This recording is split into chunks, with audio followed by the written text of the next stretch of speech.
At syempre kapag naglagay kayo, mag-shade kayo dyan at kapag napuno nyo po ito, magkakaroon po kayo ng 160,000 pesos. Nagpaplano ba kayong bumili ng pinapangarap nyong mansanas or di naman kayo yung pinapangarap nyong motor or plano nyo ding magpa-renovate? Well, hindi nyo po mauumpisahan yan kung hindi nyo na po uumpisahan ding mag-ipon ngayon. At ito po yung i-challenge ko sa inyo mga paps, mga moms. Meron po tayong 20 pesos ipon challenge, 50 pesos ipon challenge, at 100 pesos ipon challenge. So kung if ever ito po yung pipiliin nyo yung 50 pesos ipon challenge, yung gagawin nyo lang po, maglalagay po kayo ng 50 pesos dito. At syempre sa kadalagay nyo po, magka-crush po kayo dito. Kagaya po ng ginawa natin. At kapag napuno nyo na po ito sa kaka-crush or kaka-shades, magkakaroon po kayo ng tumataginting na, ayan, 44,800 pesos. Pero kung halimbawa 20 pesos ipon challenge naman po tayo, ayan, kapag halimbawa naglagay po kayo ng 20 pesos dito at kapag napuno nyo na po ito sa kaka-shades, magkakaroon po kayo ng 32,000 pesos. Pero kung medyo malaki-laki po yung inyong budget sa pag-iipon,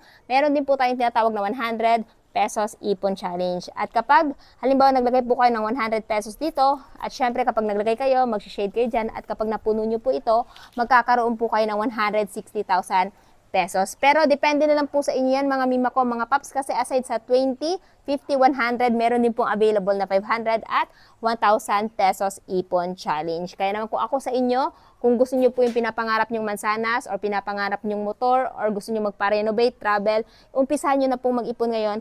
Parang sa ganon, meron po kayong hihintayin bago pa matapos ang taon na to. So kung interested po kayo dito sa mga ipon challenge na to at gusto nyo ding itry ito, i-drop ko na lamang po yung link nito dyan sa baba.